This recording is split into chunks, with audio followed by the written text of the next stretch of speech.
Om Bhagavate Vasudevaya Narayan Namaskrityam Naram Narottamam Devim Saraswatim Vyasam Tato Jayam Devi Nashtipraye Yavadreshu Nityam Bhagavata Singha Bhagavati Uttam Shloke Bhavati Nashtiki.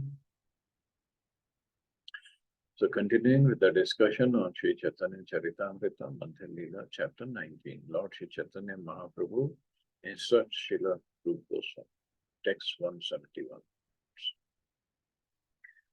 Madhguna Shruti Matrena Vai Sarva Guhashay Manogatir Avichinna Yatha Gangam Bhaso Ambudho. Just as the celestial waters of Ganga flow unobstructed into the ocean, so when my devotees simply hear of me, their minds come to me. I reside in the hearts of all. So this verse and the following three verses are quoted from Srimad Bhagavatam. They were spoken by Lord Krishna in the form of Kapil Dev. So this is how bhakti is so natural and so powerful. That's what it is. Lakshanam bhakti yogasya nirgunasya hi udaharitam ahetuki avyavahita avyavahita ya bhakti purushottami. These are the characteristics of transcendental loving service to Purushottam, the Supreme Personality of God. It is causeless and it cannot be obstructed in any way. Salokya sashi samipya sarupya ekatvam apiyuta diyamanam na grinamti vina mata sevanam chat. My devotees do not accept salokya sashi sarupya samipya or oneness with me, even if I offer these liberations in preference to serving. Means vinamata sevanam. If seva is not involved, then devotees don't even want any liberation. Saiva bhakti yoga kya atyantika udah yena ativrajya trigunam mad bhava papatyate. Bhakti yoga, as described above, is the ultimate goal of life. By rendering devotional service to the Supreme Personality of Godhead, one transcends the modes of material nature and attains a spiritual position on the platform of direct devotional service. Bhukti mukti adi vancha yadi mane hai, sadhana karile prem utpanna na hai. If one is infected with a desire for material enjoyment or material liberation, bhukti and mukti, he cannot rise to the platform of pure loving service unto the Lord, even though he may superficially render devotional service according to the routine regulative principles. So even though he may superficially render,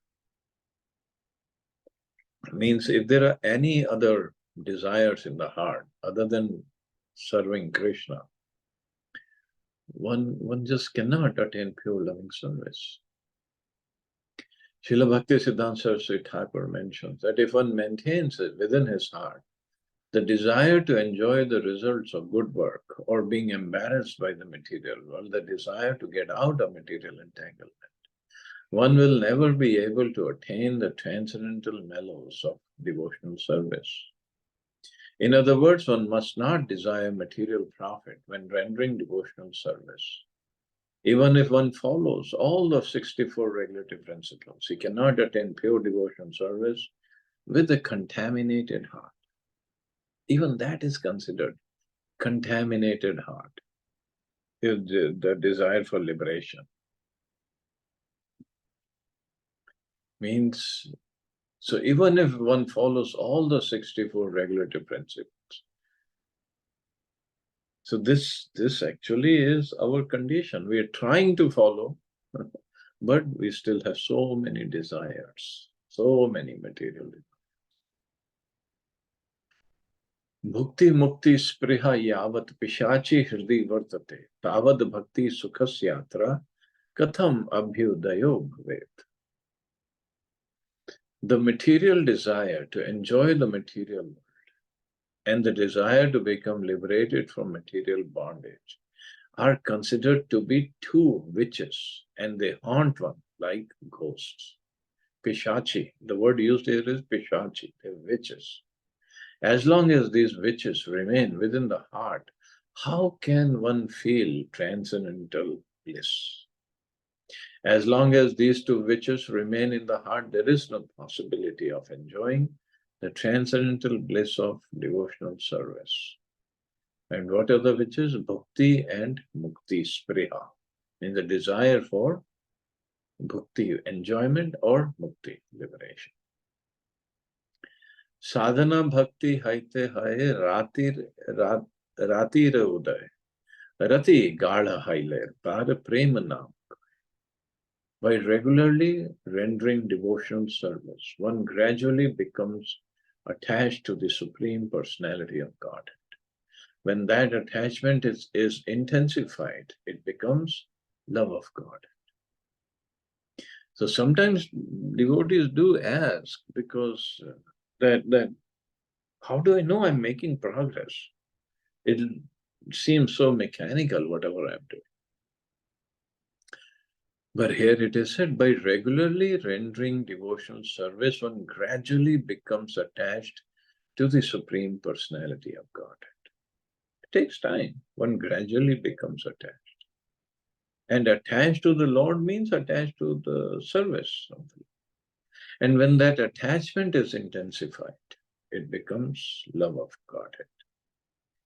And Bhakti Rasamrita Sindhu, Rupa Goswami writes this shloka, Kriti sadhya bhaveta sadhya, bhava sa sadhana vihida, nitya siddhasya bhavasya prakatyam tridi sadhyata.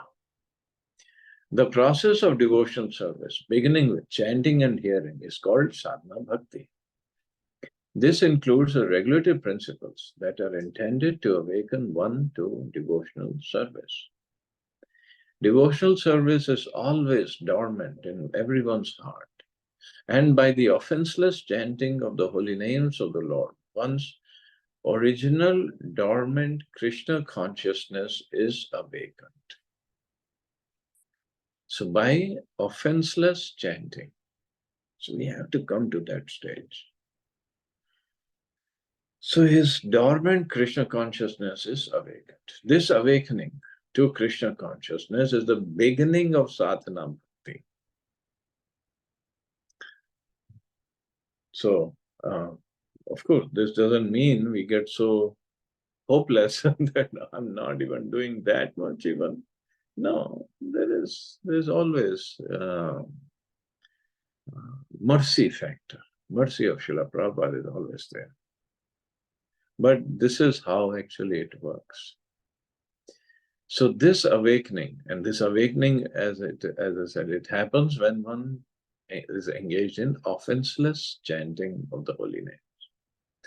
Now, this awakening to Krishna consciousness is the beginning of sadhana bhakti.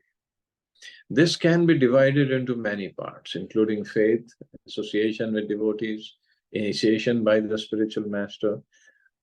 So this is what Shraddha, Sadhu Sangha, Bhajana Kriya, then Nishtha, or Anartha Nivritti, then Nishtha, Ruchi, Asakti, Bhav, Prem. So, initiation by spiritual master, engagement in devotional service under the instructions of a spiritual master, steadiness in devotional service, and the awakening of a taste for devotional service. That is Ruchi.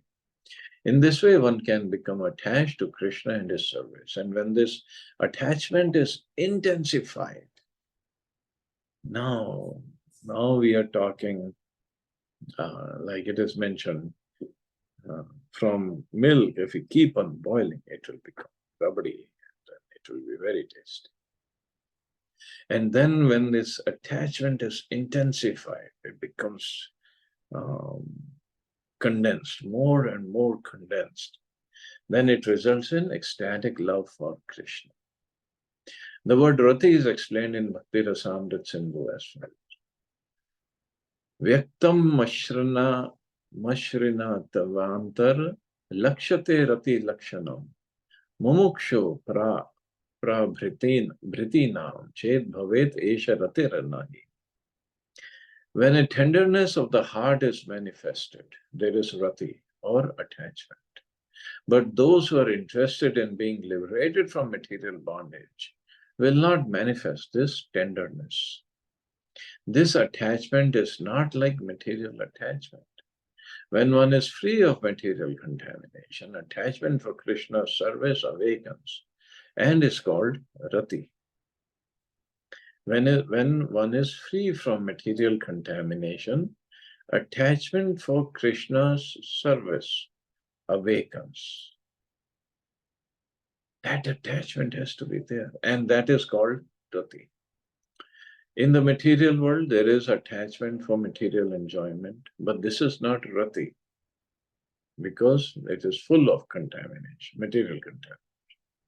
Transcendental rati can be awakened only on the spiritual platform.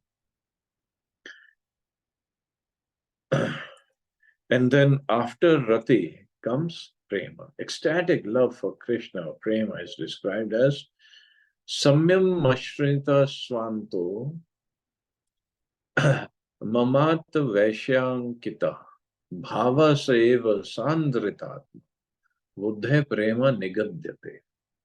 When the heart is completely softened and devoid of all material desires, and when one's emotional feelings become very strong, one becomes very much attached to Krishna.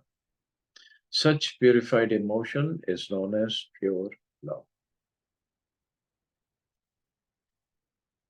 See, everything is described in Bhakti Rasamrit Sindhu. It's considered a very, very important scripture for us. And everything is described very nicely by Goswami. What is rati, what is prem, what is bhav, what is sadhana bhakti, what is raganuga bhakti. Prema vriddhi krame nama snehe man pranay raganuraga bhava mahabhava. The basic aspects of prema, when gradually increasing to different states, are affection, abhorrence, love, attachment, further attachment, ecstasy, and great ecstasy. So these are the stages. When first Rupa Goswami talks about Shraddha, then Sadhu Sang, Bhajan Kriya, Nartha Nivritti, Nishtha, Ruchi, Asakti, Bhav, Prem. But these stages that are mentioned, they are beyond the level of prem that we talk about. Sneha, man, pranay, rag, anurag, bhav, mahabhav. And in the discussion between Chaitanya Mahaprabhu and Ramanand Rai, he talked beyond this level of mahabhav. Because Ramanand Rai said, nobody has ever asked me this level, the one you're talking about. So the basic aspects of prema, when gradually increasing to different states, are affection, abhorrence, love, attachment, further attachment, ecstasy, and great ecstasy. In the Bhakti Rasamrit Sindhu, sneha, affection, is described as follows. Sandras chitta dravam kurvam prema sneha tiriyate kshanak kashyapi neha syad vishleshasya sahishnuta. That aspect of prem in which the melting of the heart for the lover is concentrated is called sneha or affection. The symptom of such affection is that the lover cannot for a moment remain without the association of the beloved.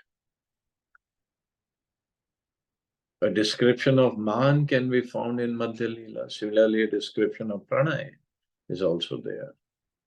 As far as rag is concerned, Bhakti Rasamrit Sindhu says, Sneha sa rago yena syat sukham dukkham api sfutam Tatta sambandha lave api atra priti prana vyayarapi. That stage at which affection for the beloved converts unhappiness into happiness is called rag or attachment. When one has such attachment for Krishna, he can give up his own life to satisfy his beloved Krishna. Anurag, Bhav, Mahabhav are described in the 6th chapter of Madhya Lila, verse 13. The purport to that verse explains Adhiruda Mahabhav. Adhiruda Mahabhav.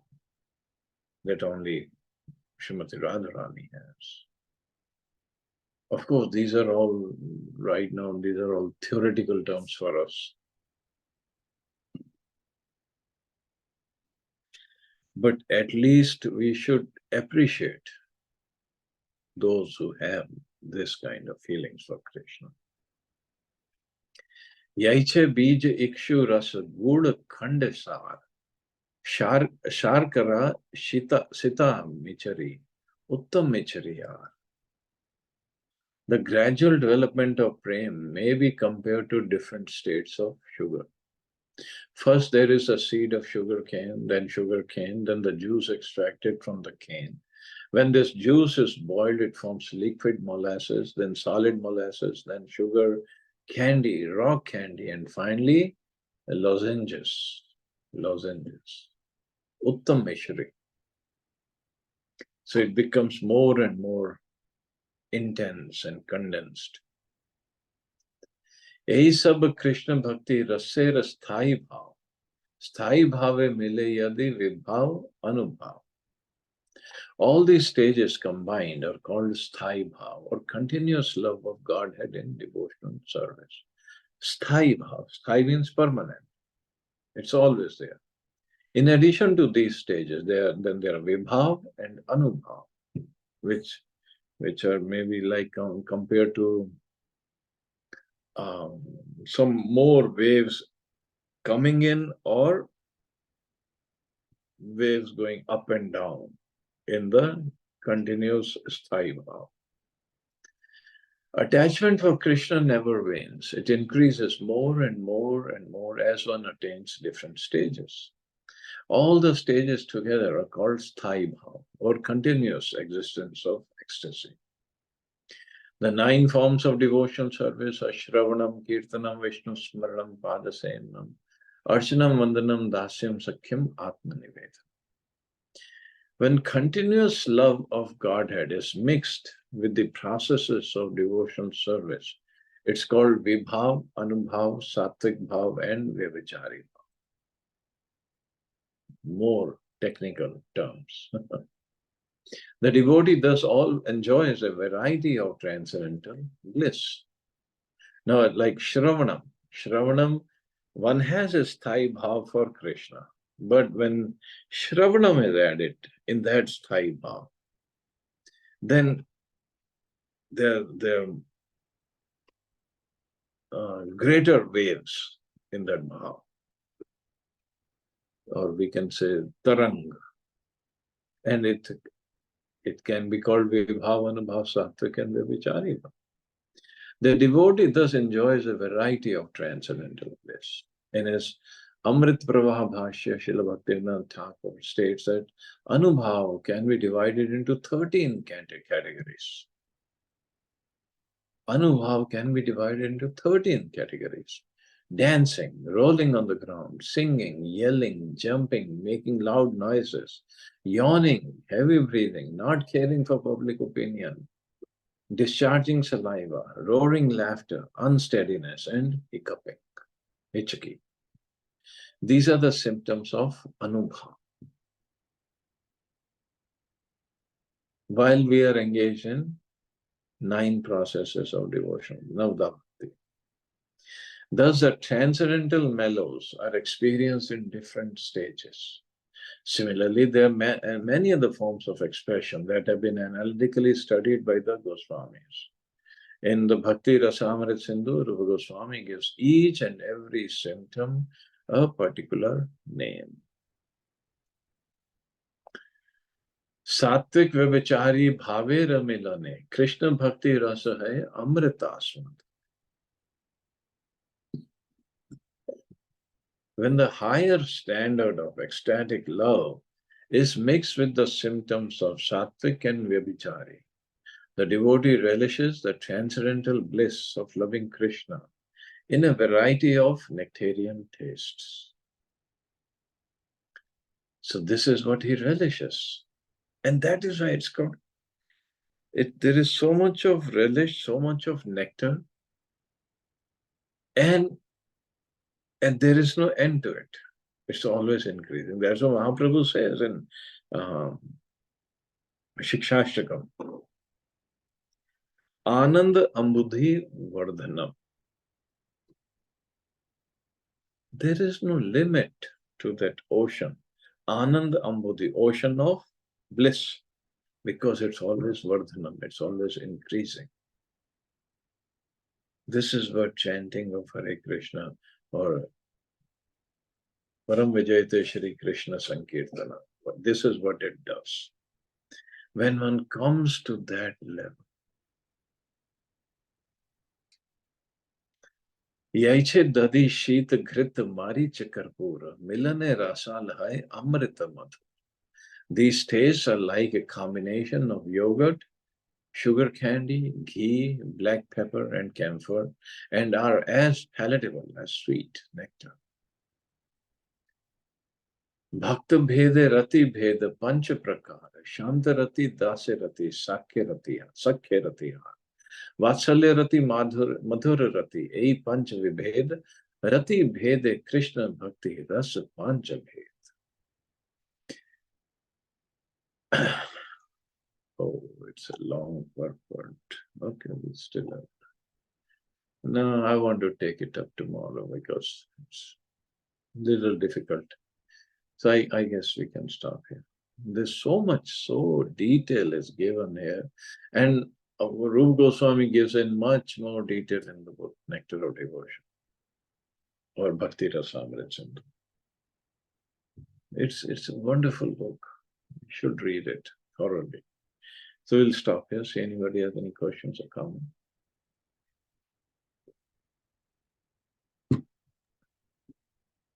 Hare Krishna. Hare Krishna. Prabhuji, was Balram also in ecstasy when he used to see Krishna? Oh, yeah. Because in Bhakti, this nectar of devotion, this Vibhav and Anubhav, there is an example given that when that Brahma Vimochan Lila was done by Krishna, so so many cowherd boys and which were the Sarup of Krishna only, and Balramji used to enjoy that, and because instead of seeing one Krishna, he used to see so many of them. So Yeah. he was in Vibhava and all. Beautifully explained there, chapter. Yeah, but then he had to control himself and ask Krishna, what's going on here? Yes, yes. That's why I just wanted to know, because was he also in ecstasy when he used to see Krishna and all? Yeah. Oh, yeah. That's the beauty of Golok Vrindavan. Thank you, Prabhu. Oh, thank you, brother. Chalo, you all have a safe and wonderful day. Hare Krishna. Jai Shri. Hare Krishna. Jai Shri Krishna.